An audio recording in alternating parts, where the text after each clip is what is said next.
right, now let me ask you this. Yeah. What did other players say to you about your flashy dress?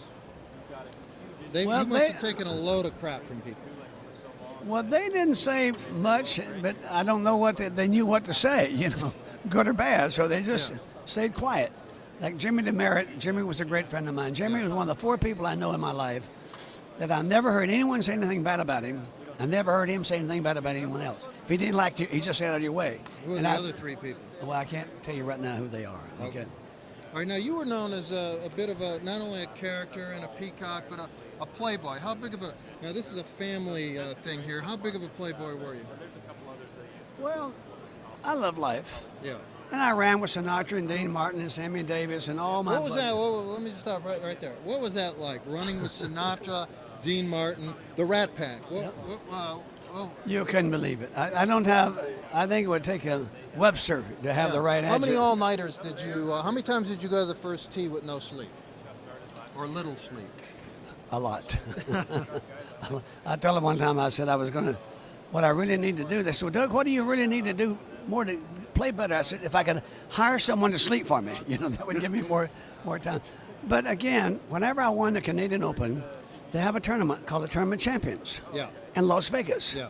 And that's whenever I met all the great celebrities that was all there. And I started going with them, and Sinatra said, well, I'm taking them to New York. Dean Martin said, no, we're going to go to Chicago for a week. You take him next week.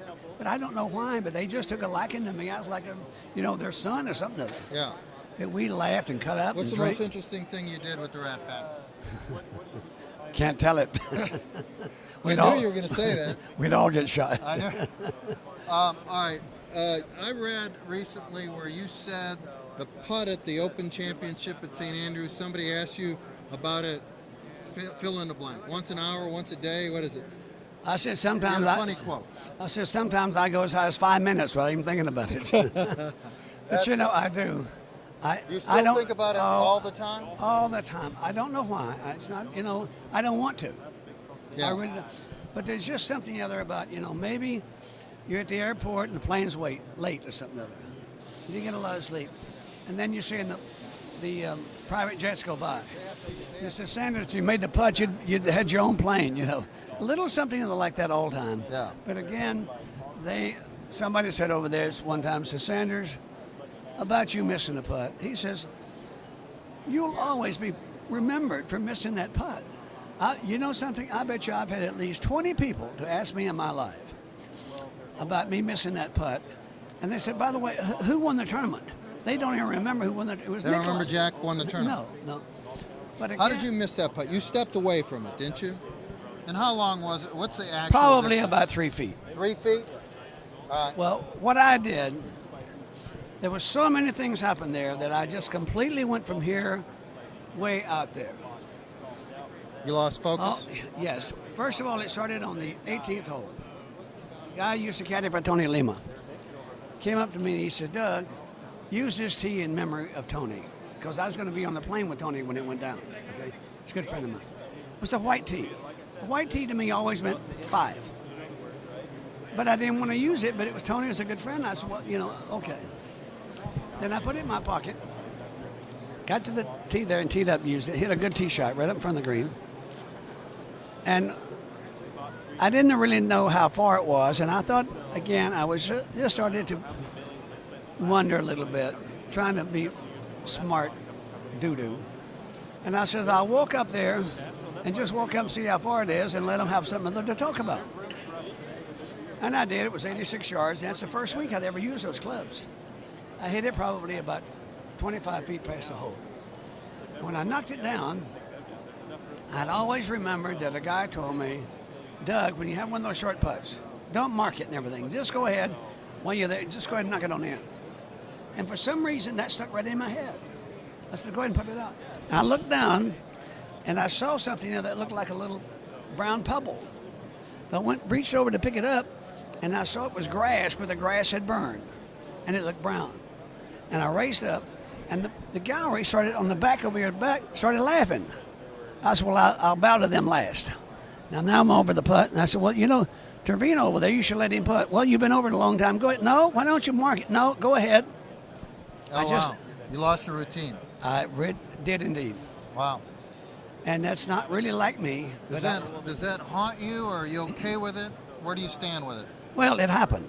Yeah. You know, they said, Sanders, you'll always be remembered for missing that putt. I said, look, give me the $150, $200 million I'd have made, and I don't care if you know me or not. Yeah. But again, it's something other that happened in life, and you have to live with it. One last question. Your golf swing could fit in a phone booth. You got to about 9:30, maybe 10 o'clock. Wide stance. Yep. And very little hip rotation. I noticed, I watched your video a little while, very little. How did that come about, and how did you hit it so far with such a short swing? Because of the limited hip rotation? No, two things. When I was growing up, the caddies weren't allowed to play golf. Well, we'd go out and caddy, but maybe the amateurs would go down there to putt out, and we'd hand them the putter, and we'd go over the next hole, maybe a little hill over there. We'd lay down a couple of balls, take a little short swing, and knock it down the fairway, and run down, pick it up, put it in your pocket, and stand down there and wait for them to drive, okay? So that got me started. Really? And then the sneaking in a swing over the hill. Yep. And then finally, when I was about 13, the pro started letting me practice. And finally, when I was 17, I shot 29 in the high school tournament. Wow. Then I went off to win one of the largest junior tournaments in the United States, and especially in Georgia. Why the wide stance? Well, the wide stance, because I had to hit quick. I had a lot more power with a wide stance. Now, they said Rocky Marciano could stagger a horse from a 6-inch punch, but he couldn't break your nose with his feet together like this.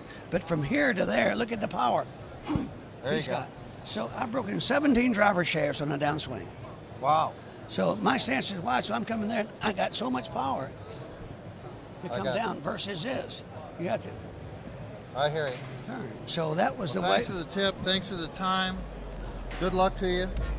My pleasure. Enjoyed visiting. Thank you.